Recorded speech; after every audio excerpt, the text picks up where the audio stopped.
Hey guys, welcome into the Chris Lieck Studio podcast. I have a special guest, a very special guest that we kind of grew up together, Trey Gunn, very well-known instrumentalist and solo artist. And he's on the show today, and of course we go way back to fourth grade, but he's done a lot of things in his career, and he's experienced a lot of things within the business, like I have. We've been label owners, and he's been a solo artist, has his own label, toured the world, was in King Crimson, just an array of things and topics we're going to talk about. Well, we're going to start with our early years. Uh-oh. Yeah. Where we played in a band together named Regent. And I recently found our contracts and all these set lists we had from 16 years old and our PA agreement of how we're going to split the profits. And so we go way back, and you had a story that I don't remember much of. It's called The Battle of the Bands. Oh, we're going to start there. Okay, first of all, I was trying to remember, when did we start? How old were we? Because wasn't our first gig at the junior high school? That was you, John, Andy. I wasn't in the band. I don't think Andy. It was Carlos Yari, Carlos Yari, and Larry. But that was in junior high. Junior high. Holy moly. Okay. I saw y'all. I joined the band my sophomore year after Andy was in, who I thought was a really good guitar player. Yeah, Andy was great. Larry was great too. There's a great guitar player. Yeah. I love Larry's style. And then we had probably the best drummer I've ever seen. He had a foot the size of, he was John Bonham at 14 and made me quit drums after seeing him. Oh, that's right. You were a drummer. And I went straight to guitar. Wow. Yeah. Keating was, I was thinking this morning how actually that first band kind of carried me through my whole life, and even still today. Two things, really. How hard you worked. And you guys worked to just learn what the hell chord is on that beat, and how to play these solos, how much work that is. Of course, we had was a turntable, and we didn't even have tape for backing up and playing things again. It was quite a challenge. And then how that, and also which I still carry that ethic today, and then also how much of a prankster Keating was with the rhythm. Oh. And how we would John and I as a rhythm section would just always try to throw each other off. And even I remember the first song we played together, and I think you were there. Maybe you weren't. I don't know. This tune called Preservation that John came up with the bass line. I think I remember. And he was already. Yes. He was already trying to throw me off, and I was getting confused where the downbeat was, and that still is part of my musical life. Well, that was what was so interesting, is that John did challenge us and brought so many elements into our lives.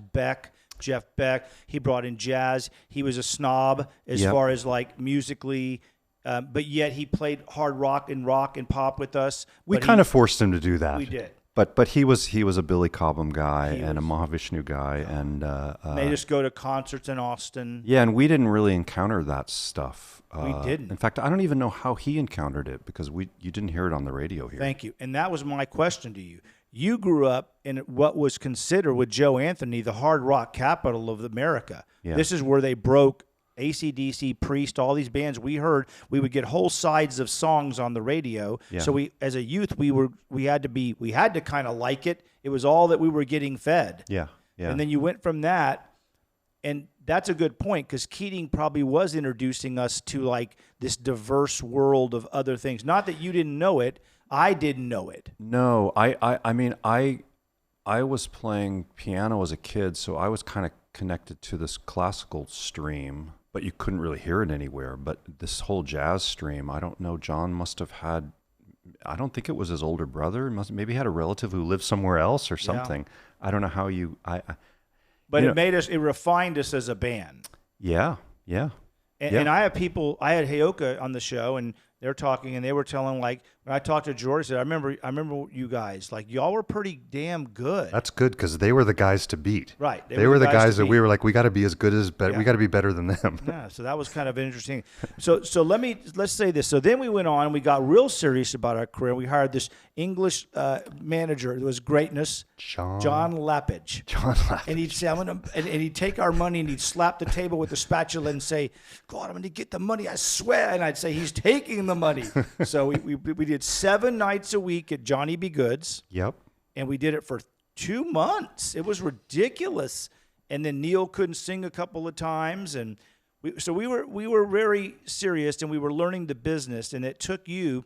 And at that point, I remember you, it was a year after high school, you went to college. Yeah. And where did you go?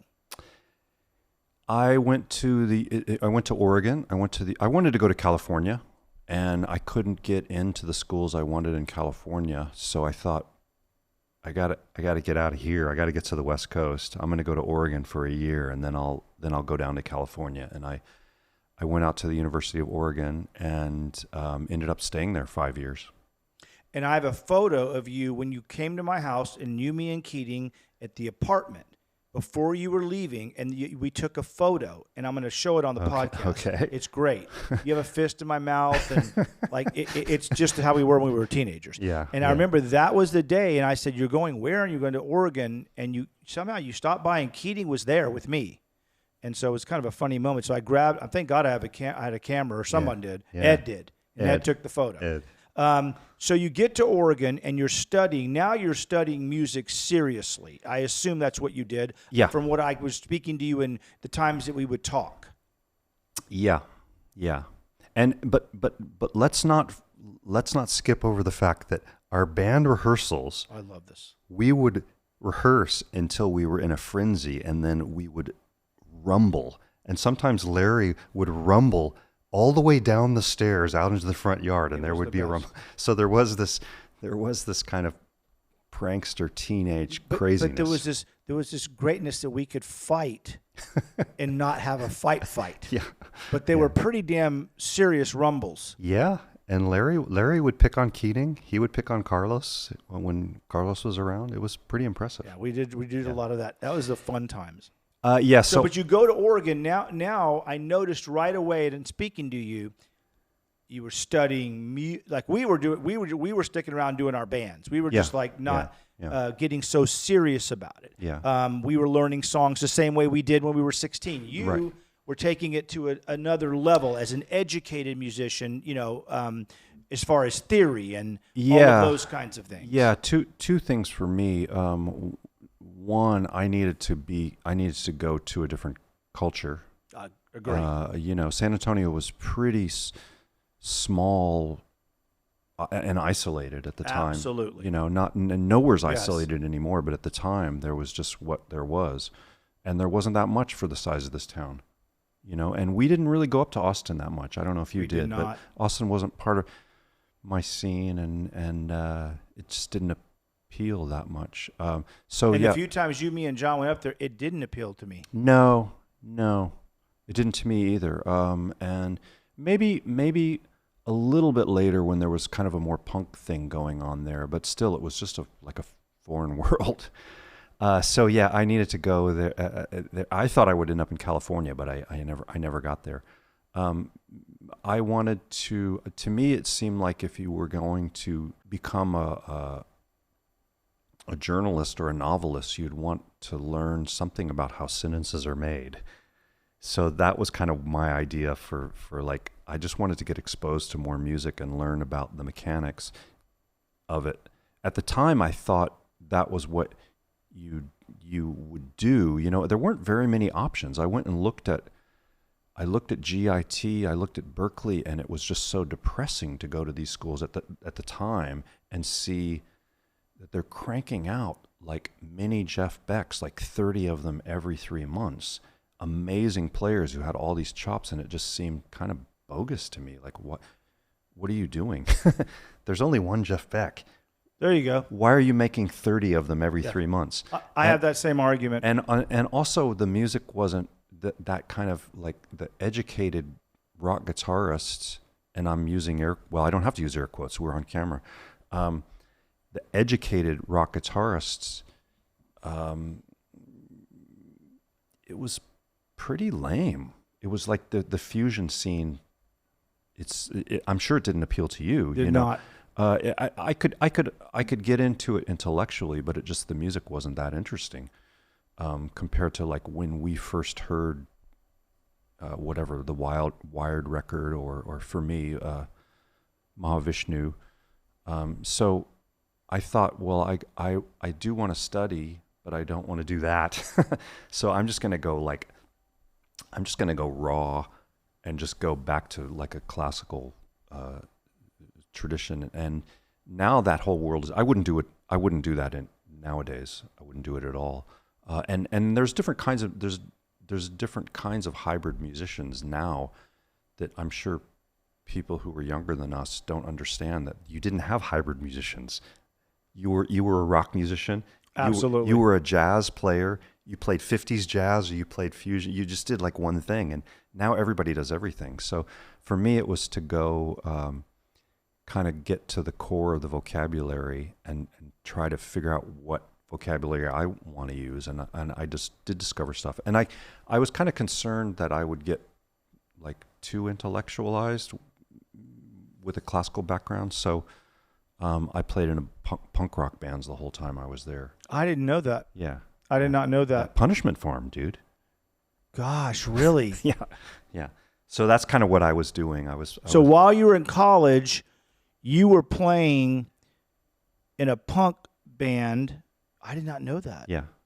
You know, now that you're saying it, I think maybe one time when you came in town, you might have said that. It kind of grew out of my relationship with like Larry Estefan. Agree.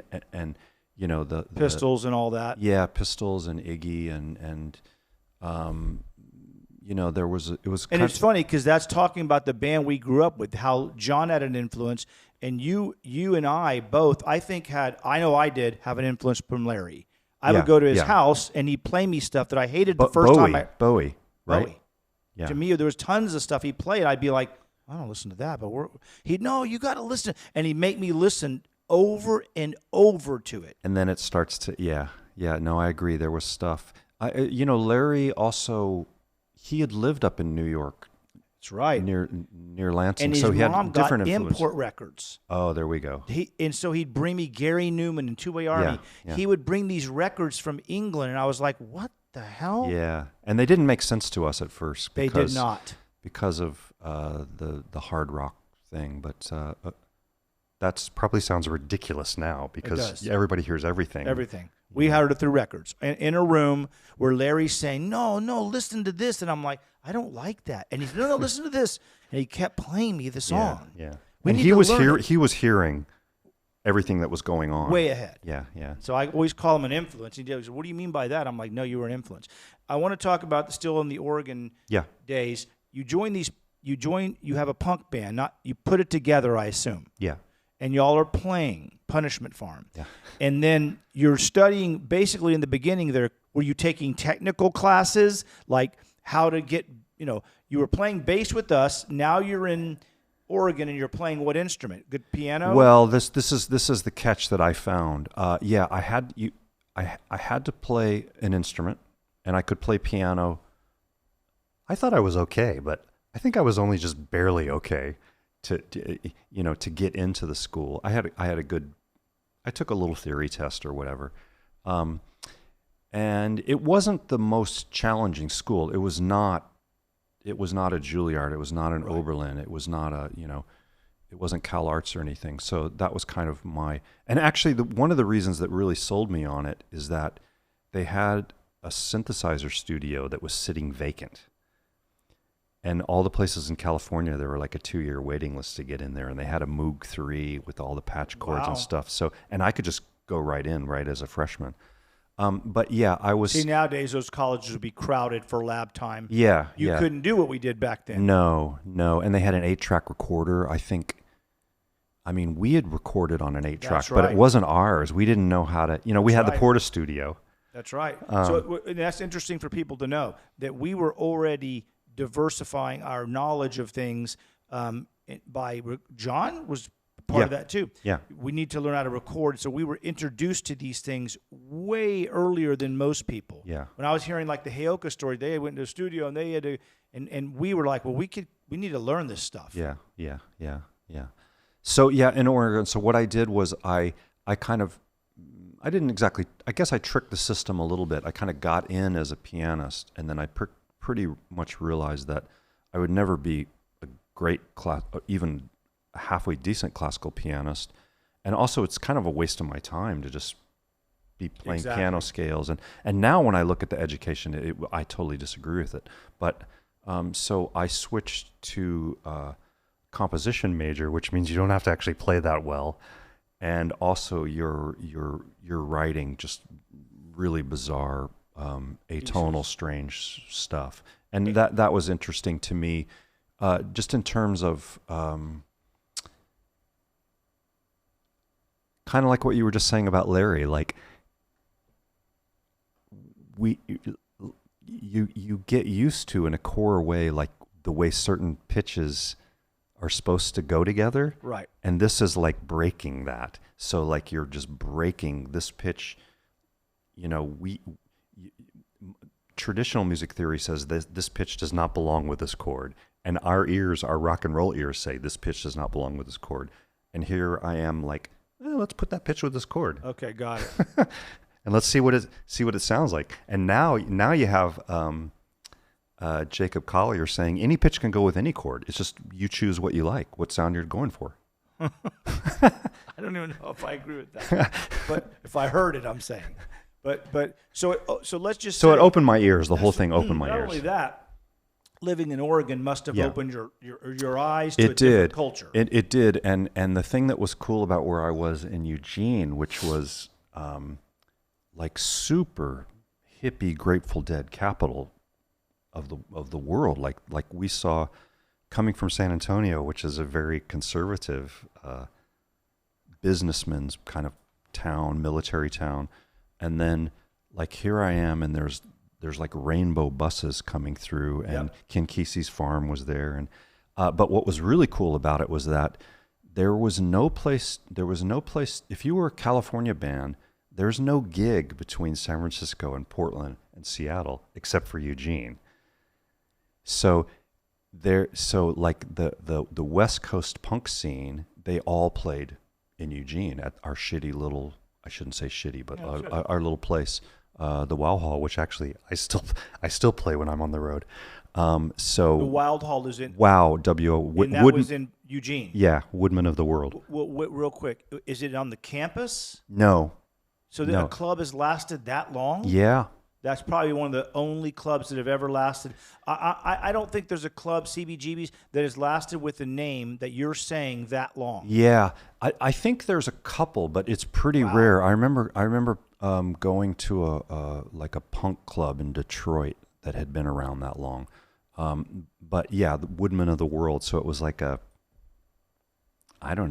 Mason Union Hall or something. Damn. And so we got all these LA punk bands that would come through, and you're right there with them. So that was cool. So here's what's interesting to me. I didn't actually know this because we know each other well, but I didn't know during that time I was doing my band 24/7. You were doing your education. So you're playing in a punk band. You're watching punk bands come through that area, and you're now changed your major to composition. Would that be your junior year of college? Around yeah. So by your senior year of college, were you still in the punk band? So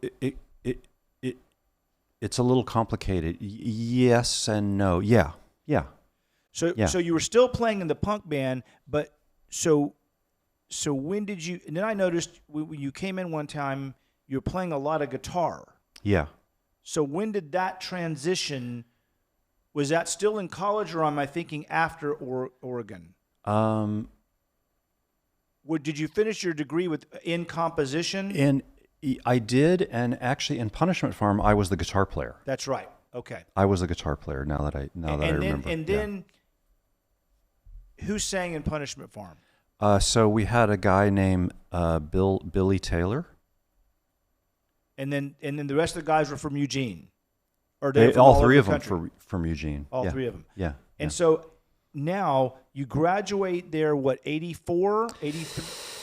85. 85. There's kind of a weird interlap because it actually took me 5 years to graduate, but I did all the senior work my fourth year. Of course, most people couldn't give a crap about this information, but what's kind of weird is that I did my senior performance project of all my compositions in the fourth year, and then I had to go back and like do general college requirements that I hadn't done in the fifth year. And in that fifth year, that was when I met Robert Fripp, and he showed me and us who were there at the time a new tuning on the guitar. And that also, so that really changed my whole musical life. And I was still it was kind of interwove with being in college. But I had finished all the musical curriculum, so I was just kind of. So let's talk about that meeting. You meet Fripp where? So here's the interesting story. I became very disillusioned with the guitar for myself because I felt like all the idiomatic things that your hand does very naturally, and that's in the vocabulary of the rock guitar thing that we grew up in, is it has this blues bass in it that just didn't fit me. Mm-hmm. And I kind of was thinking about it, like, what do I do? Like, whenever I kind of play around on the guitar, it still has this, that way I like to describe it, it's still just this ghost of Eric Clapton sitting on my shoulder, and it just doesn't suit me. It suits most guitar players, right, but it just doesn't suit me. And then I thought, very quickly, like as soon as I had that thought, I was very quickly thinking, well, there's this instrument called the Chapman stick. Let's say it, the Chapman stick. Chapman stick, and it's tuned in fifths. Interesting.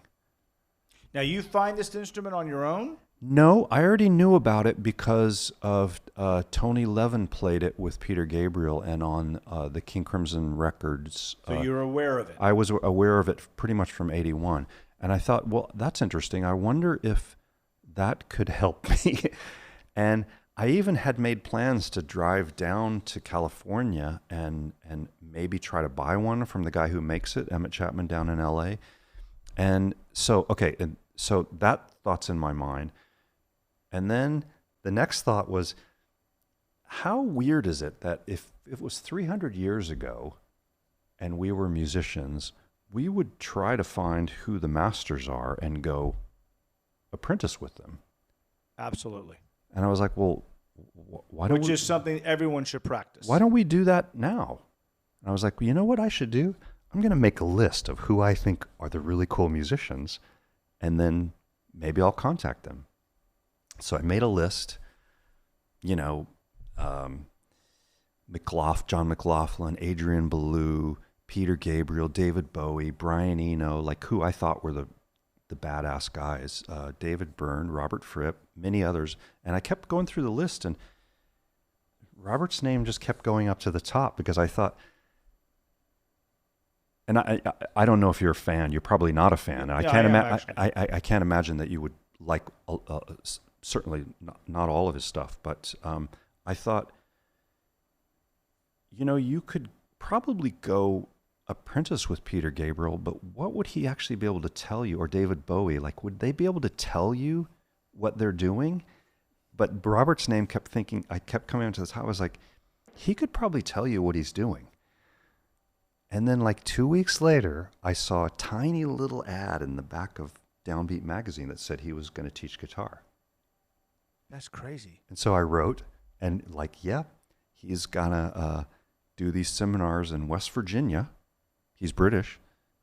In like March of 1985, these week-long seminars, there's 5 of them. Write me a letter and tell me why you should be there. So I did. And he said, come. So that's how I met him. And so the what ties all this together is that we get there. He's like, bring an acoustic guitar. Like, well, that's weird, but of course. And so 18 of us showed up, having no idea what the hell's going to happen. And the first thing he does, he brings us, we have a little meeting, and the first meeting, without guitars, he's like, take your guitar and tune it like this. Take the E down to a low C, take the A down to a G, leave the D, take the G up to an A, take the B string up to the high E, Damn. and then the high string goes up to a G, and it was a fifth space tuning on the low C. So I know it gets a little confusing up there, but it's all fifths, and then there's a third on top. And we all put that tuning on, and as soon as I think he even said, don't even play it tonight. Like, we'll just tune it, don't play it. Tomorrow morning we'll play it. And as soon as we played the first couple of notes, I was like, holy shit, this is the secret for me. You can kind of play the blues in this tuning, but it doesn't work. Got it. And so that's like, it connected with you. It connected with me, and I've never gone back to fourths since. And then subsequently, when I did start to play the Chapman stick, I already had some familiarity with that tuning, and so, the things that you can do with that tuning, and the things that you can't do. Right, exactly. You have the limitations of that. Yeah. But when you're up there at the clinic, is it you're up there and you get to know him a little bit? A little bit.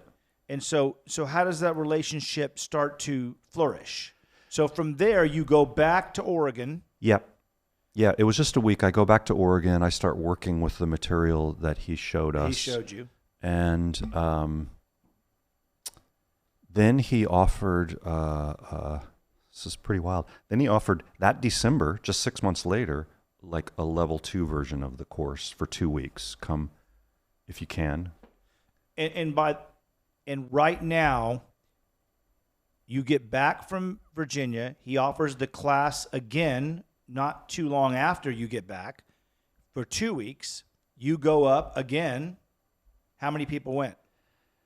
Somewhere around 18. And what happened was, during that 2 weeks, we prepared a series of concerts and made a record of material that was written during that time period. Got it. We played a live concert and made a record, and it was quite a powerful experience. One of the concerts in Washington D.C. And then he organized to have this house in England where we could come and live for 3 months and work intensely for 3 months, and then that's where. Well, real quick though, are you still in college at this point? No. So you're in Oregon. No, I left. I moved to New York City. So hold on. Yeah. We graduate. We're in New York. We go to Virginia for the first seminar. No. The first one I was still in Eugene. Then now you're in New York. Yeah. I remember that. You go to the second one, and then how long after did he organize this house? 6 months. So what were you doing in New York for the 6 months? Let's say it's 1985. 1986. Trying to figure out, I didn't want to. I thought I would go to, like I said, I thought I would go to California, and I actually drove through L.A. And then brought my car down to Texas and left it here and flew up to New York. And I just took a little survey when I was in LA, am I making the right decision to go to New York? And I realized, yeah, I'm making the right decision. I felt like if I went to LA, I would kind of just want to hang out on the beach. I agree. Not the whole time, but New York is going to be tough, and right. It's cold, and so no, it's got to. And New York was where, for me, the Talking Heads, Blondie, right. All this stuff was going on. Unfortunately, when I got there, all that was over. I know. And it actually was a pretty crappy musical time in New York. It was a crappy musical time. 86, 87 was just a crappy time. And the whole the rap dance club scene was really starting to flourish, and that was not my scene. So I was just trying to figure out what do I do? How do I survive? And how I use New York, kind of jumping ahead a little bit. Maybe I shouldn't jump ahead, but basically I was in New York, and working office temp jobs and just trying to figure out what to do. And then I ended up going to England for 3 months. So you go to England and you stay over there for 3 months. Yeah. How many people went? Same number, 16, so y'all were in a 20. house in England. Yeah. Where? Yeah. He bought a house in Dorset in Southwest. They call it Southwest. Okay, the Southwest. Yeah. And you're in England. You're at this house for 3 months, and let's talk what's going on at the house. What's going on at the house? We're playing and practicing nonstop, except for part of Robert's strategy, or I don't know how to say exactly whose strategy, but he organized it in that the running of the house and like running the kitchen, we did everything, and that was part of the like showing you that it was a team. Yeah, it was like a community. Yeah. Type environment. Yeah, you ran it. You did it. You're sharing rooms. You got to live with these guys, and they might be cool at first, but eventually everybody becomes a jerk, and you got to deal with that. Like which like a band, but a band with 18 guys, which is a lot. It's a lot of guys. Yeah, it's a lot of guys. And we did a couple of tours in Europe as what was known as the League of Crafty Guitarists, and that's kind of what went on there. And when you say you did a couple of tours around England, it's about 1986, seven. Yeah. You're your mid-20s. Yeah. About 24, 25. Maybe. Yeah. 25. And you're touring with these guys. Yeah. And there are 18 of y'all. Yeah. And is Robert with you on stage? Yeah. Oh, okay. yeah. Yeah. So Robert, who's drumming? No drums. So it's just y'all. Only acoustic guitars. Okay. Acoustic guitars. And not strummy acoustic guitars. This was more like a gamelan orchestra. Okay. Yeah, no drumming. That's an awesome question. No drumming, no singing. No we were singing, just 18? an arc. Plugged in Ovation guitars. We all had the same. Oh, I love it. Same guitars. And so there's 18 of y'all touring England, Europe. And Europe, yeah. And so you're going over there, and then this is 3 months. During the 3 months, you're touring and at the house. Yeah. Okay. Yeah. And is he able to charge for these gigs? Meaning, is they all just? Yeah. So are you learning how to get paid, or you just nope? We're just learning how to tour with each other. Yeah. How did y'all 18 of you get to a city and stay somewhere? The promoters, Jeez. Yeah, and also what was really interesting, and I don't encounter this anymore. It seems like it must still exist, but maybe it's more in the Scandinavian countries. But we would play these places, specifically like in Holland and maybe Denmark, where they were, we Americans, we can only think commercially, right? Absolutely. And in these places, we'd play these communal run clubs.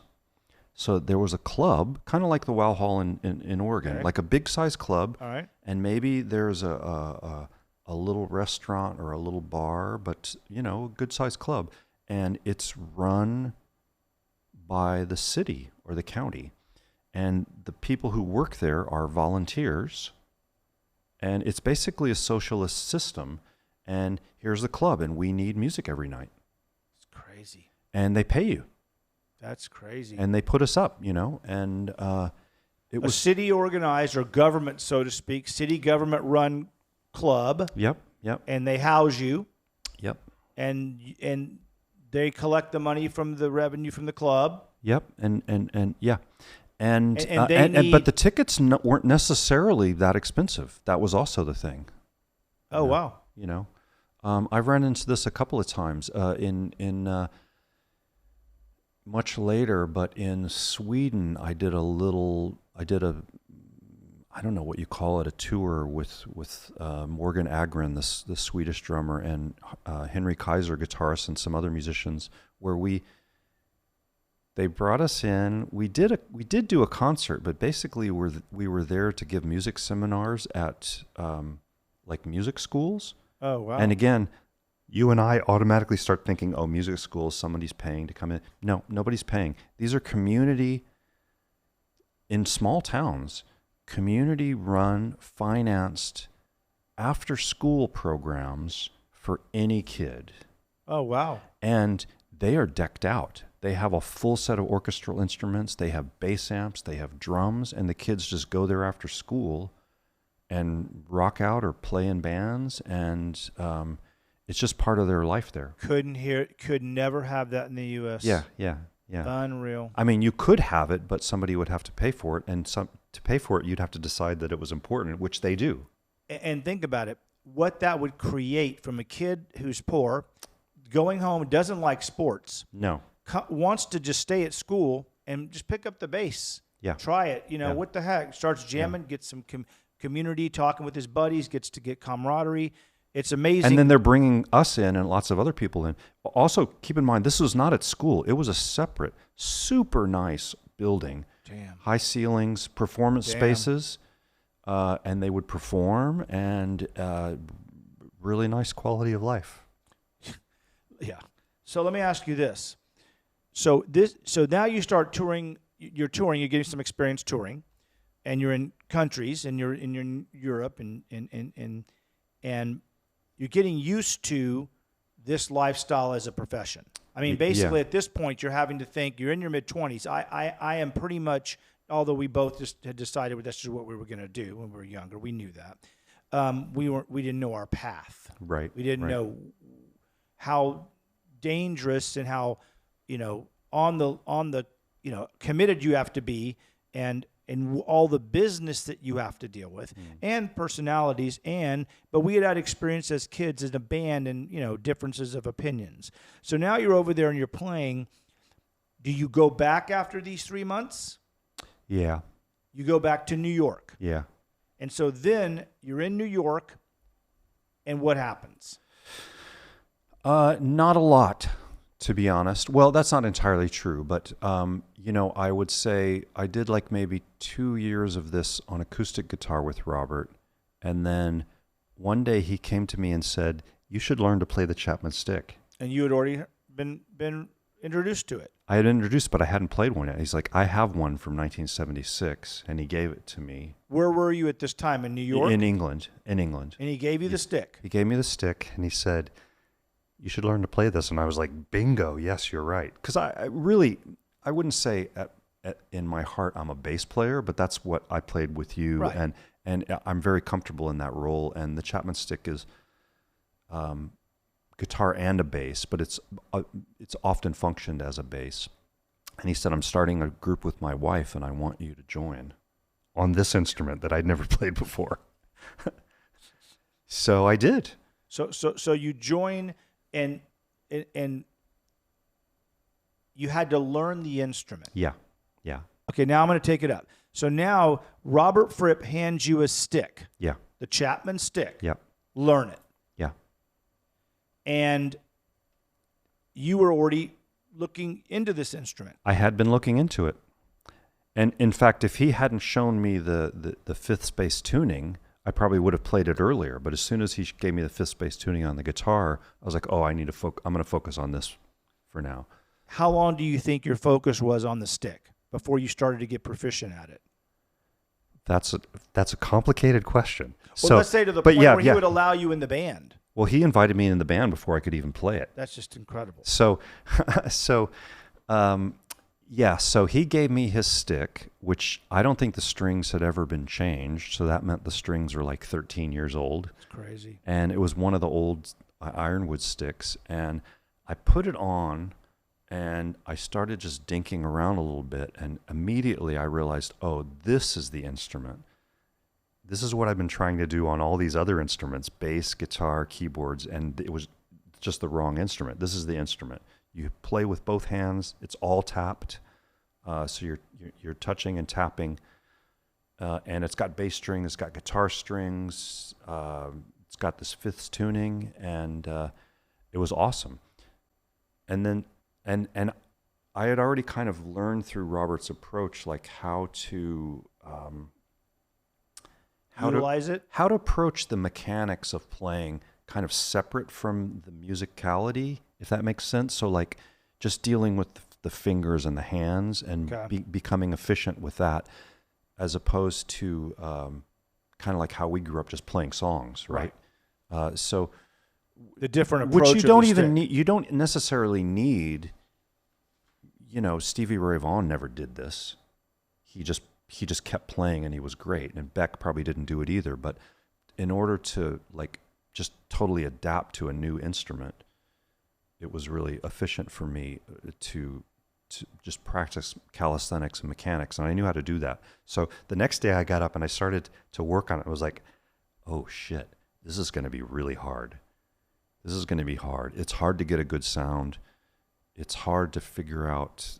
And Emmett Chapman had a book that he wrote about how to play it, but it was utterly worthless. It just showed you how to play Norwegian wood on it. And so you started to have to really get technically proficient at this, which was like a brand new thing. Yeah, and it's and how long did he give you to do this? Like, when were y'all going to? A couple of months. But so I'll tell you what I did. What? So what I did was, I got one from Emmett Chapman, one of the newer polycarbonate sticks that turned out to have actually a lot of problems, but it was working for me. So I went back to New York City. I had the instrument. I kind of understood how the fifths works because I've been playing them. Exactly. And incidentally, the traditional tuning of the instrument is fifths on the bass side, fourths on the guitar side, which is just completely ridiculous. You're already playing this complicated thing, and to have two different tunings. So I made fifths all the way across the thing, and I just played fifths. So what I did was I thought, well, I can kind of find my way around, and also it's based on a low C below the electric bass. So this tuning is exactly the same as the guitar tuning I've been on, just down an octave. Right. Which is what how a cello's tuned. So what I did was I came back to New York, got my stick, and then I went on 100 auditions.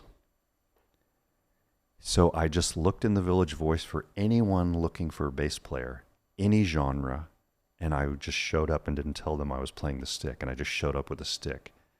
And I did the audition, and I just did that over and over and over again for months. Were people freaking out? Yeah.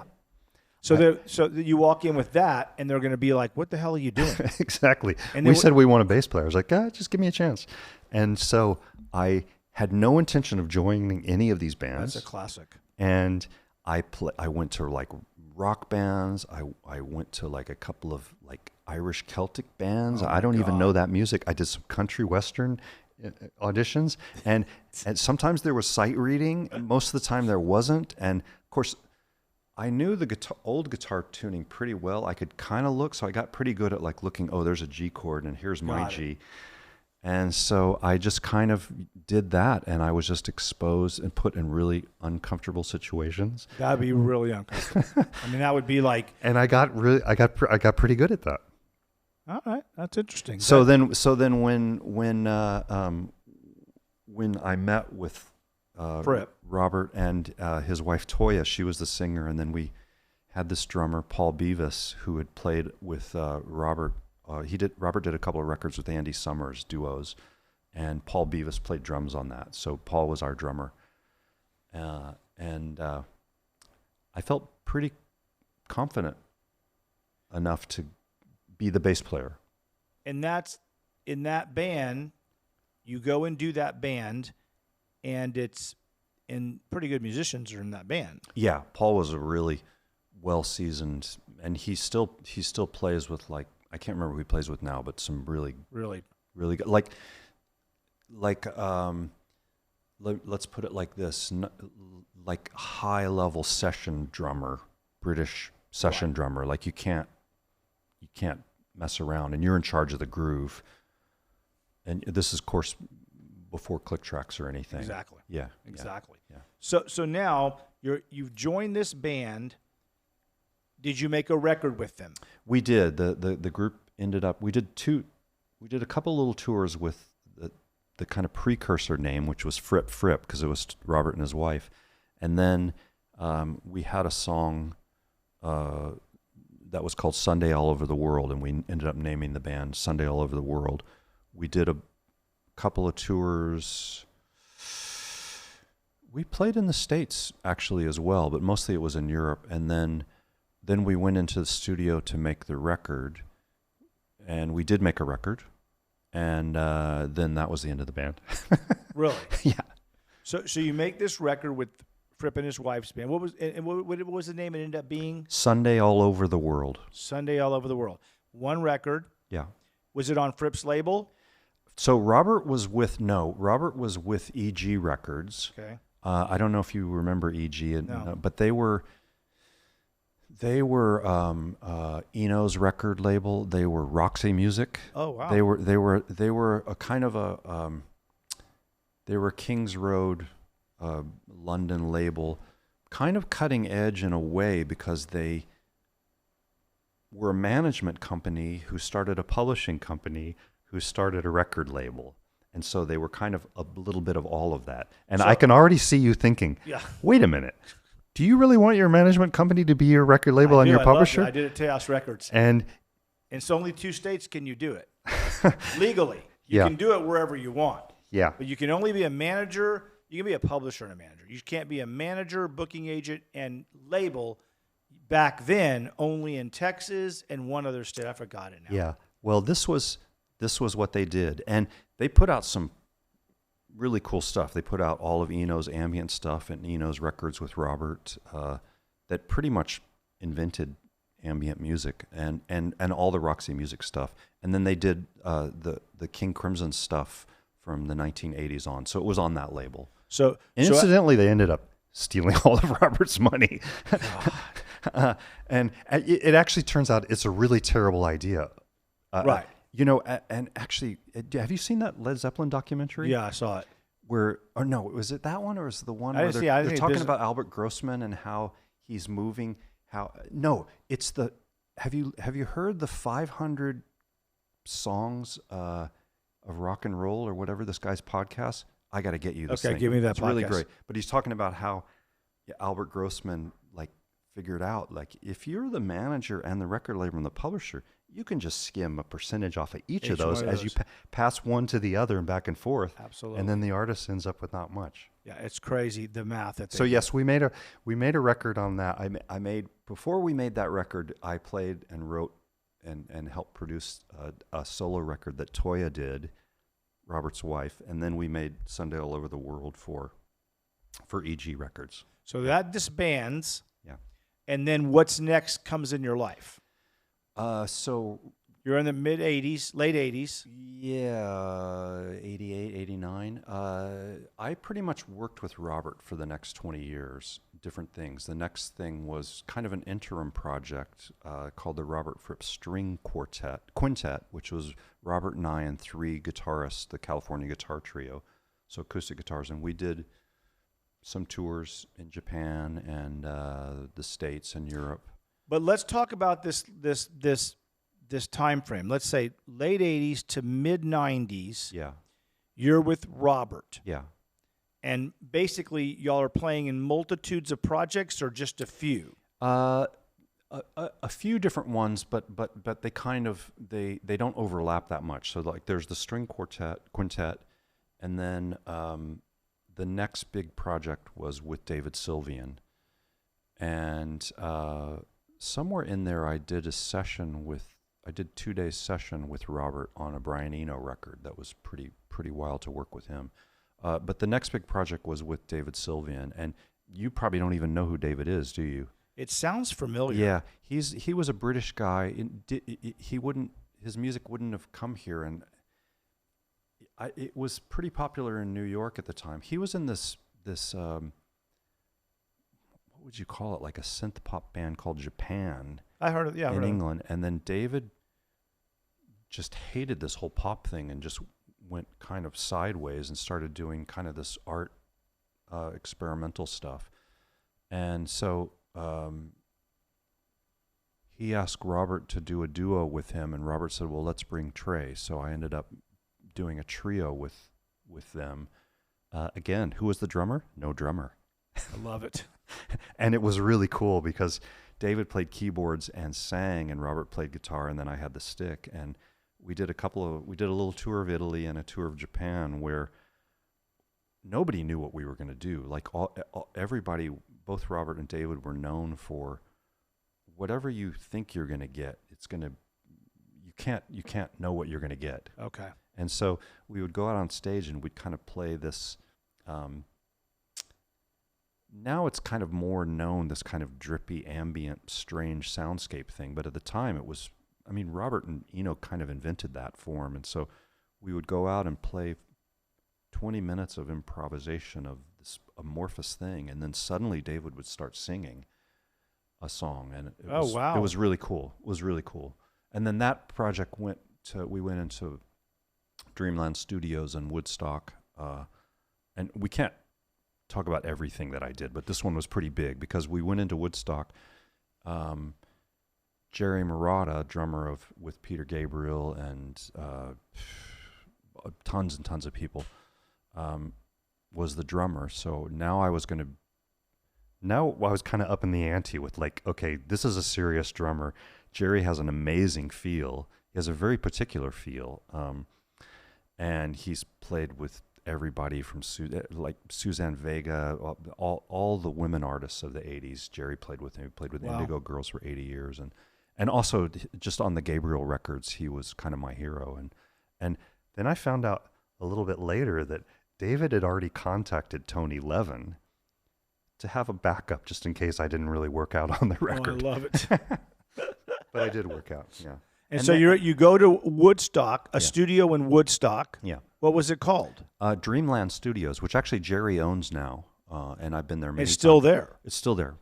So Yeah. this is the early 90s. Early 90s. I remember because you went to Peter Gabriel's studio after that in the mid-90s. Yeah. So let's say you're at this studio in Woodstock. Great experience. I kind of remember you telling me about it. Yeah, it was pretty wild. I mean, I was so concerned about my time and my feel, and I wasn't sure if I had really good time or not, you know, and of course, like all the recording, there was no Pro Tools yet, so you couldn't edit yourself microscopically. No.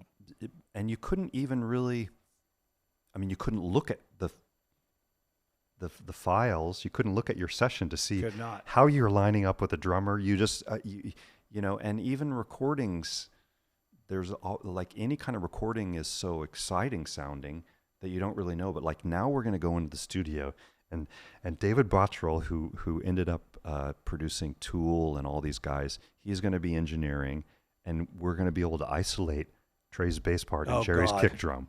And I'm like, shit. And I've been told Jerry has like, he has a directly in the pocket feel, like he's not in front or behind. Exactly, he plays. And so I was like, shit. So I was really nervous, and I was really trying to get Jerry to like help me out. Am I doing okay? And he's like, oh, you sound great. You're fine. I was like, okay, thanks.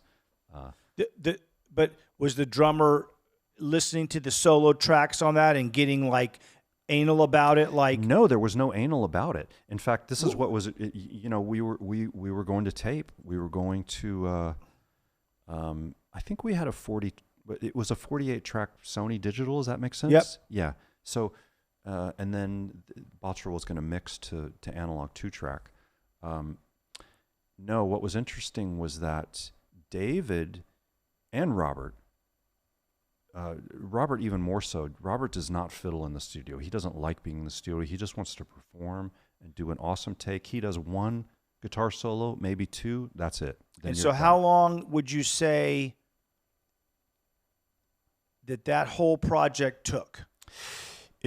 David's a little slower. David's more of a sculptural guy in the studio, and I have affinity for both, but I'm a little bit more in line with David. And we did some interesting things in that session where, but David wanted to get the basic tracks live. You mean when you say the basic tracks live, you mean you, the drummer, so they'll know. Yep. Robert and David on keyboards. So we that's really the band in a weird way, right? Yeah, it's the band. Yeah. Just all of that live to tape. Yeah, live to tape. So you're not overdubbing any of that. No. And we would just pick a take. So old style. Yeah, very old style. And what was interesting is that we had not played the music with a drummer. Okay. We'd only played it as a trio without a drummer, and we had made arrangements. So some really cool things happened. First of all, we would do 1 or 2 takes, pick one, that's it. One, that's it. But what happened was, oh, you know what? I'm wrong. We were on analog tape because we only had 15 minutes, right? For a reel of tape. So we were on Ampex tape. And yeah, it was a big. So Ampex he was running it at 30 IPS. Yeah. Wow. Yeah. So what we would do is we kind of worked up the arrangement with Jerry on drums, and then Batra would say, "Okay, record." We would go and we'd play the song, and the song was like over after 3 minutes, and nobody felt like stopping.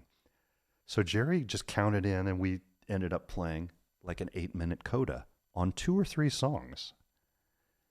And so but I'm lost. The tape's not rolling. No, the tape was rolling. The tape, we would roll the tape once we're ready to go. So you're saying he'd roll as what would be a 4-minute song. He just wanted to keep going. Yeah. And so he'd make it an 8-minute song, which is really eating up the tape. Yeah. The whole length of the tape. Yeah. So yes. So what ended up, we started out with like kind of short little pop songs with like an 8-minute coda, because we hadn't probably, like once you add more instruments, and now that you have drums, the arrangement actually is too tight. And so, you know what I'm talking about? Absolutely. Like, so, you need like a little more breathing space, but we didn't do that. What we did was we just went back into the groove, and we would just groove for 8 minutes. And so now we have a song in the beginning and like this really cool 8-minute long groove on 2 or 3 pieces. And so what David did, and I've used this since, it's different now that we're in the digital world, but on analog, he would get out like a shortwave radio and run it for the whole 8 minutes. Then he would get Robert to do a guitar solo for the whole 8 minutes. Then I would go in and overdub some weird little sounds for the whole 8 minutes. And then he would have all this, on the tape, and then he'd go back and erase 95% of it and just leave little moments here. And that would make the shape of this coda. Oh, so that was cool. That was interesting. Yep. And how long was that project at the Woodstock studio? Not that long. Maybe 3 weeks. Now, during this time, how were you able to pay your bills? Meaning, how were you? Was it like y'all are all at the studio and you're a musician and you have to eat and live and you're in New York? I was living in New York, which of course was close to Woodstock. So you could go back and forth. Yeah, so we had been touring and making some money, but the record deal I had nothing to do with, and actually this record deal was with Virgin now, because David was a Virgin artist, and David was which was a huge label at the time. He was like one of the longest running Virgin artists, and he also was not a profitable artist for Virgin, but a classy artist. And in fact, he was probably kept on because that was the time when they knew they had to have some credibility. And so there was a deal made, and I wasn't part of that deal, but I got paid. Incidentally, and I know we haven't moved on to King Crimson yet, but when King Crimson was getting ready to sign to Virgin just a few years later, the vice president told Robert, "We need you guys. We have to have something that's credible. We can't just have Janet Jackson." Right. And that was kind of his negotiating strategy. What's nice about that is that most labels in American-based labels, and maybe they were at the time, but would not think like that. Maybe an older guy like Clive Davis might. Yeah. A younger kind of guys at that point in the 90s would have thought, "Oh, we don't need that. It's just money." Just money. Yeah. So that that came from an old school mentality. Yeah. Because it was like a credibility thing they wanted to have. So wrapping up the thing with David, basically we finished the record. David and Jerry had a falling out, and Jerry didn't last. So when it came time to do the tour, because there was going to be a real 3-month tour now for this, we auditioned. They arranged to audition drummers out at Real World Studios, Gabriel Studios, and they had 2 guys lined up.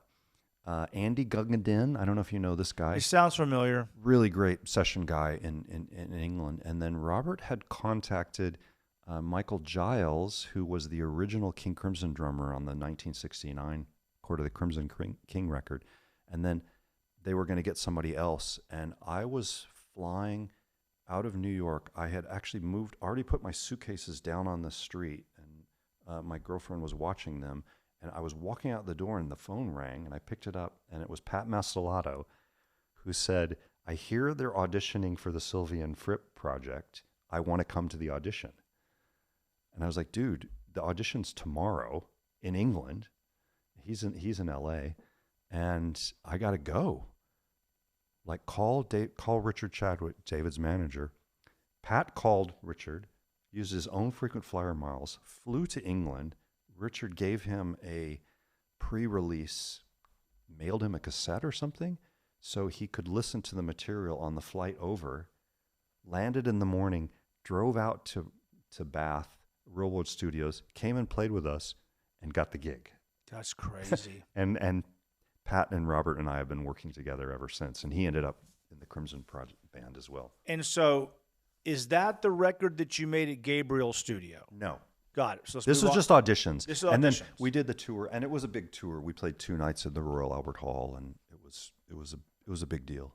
Yeah. That's a big deal. Yeah. That's a big deal. And a live record from that Royal Albert Hall show, which we recorded on ADATs, which David Bottrell mixed, is probably one of the best things I've been involved in. And ADATs, but still no editing.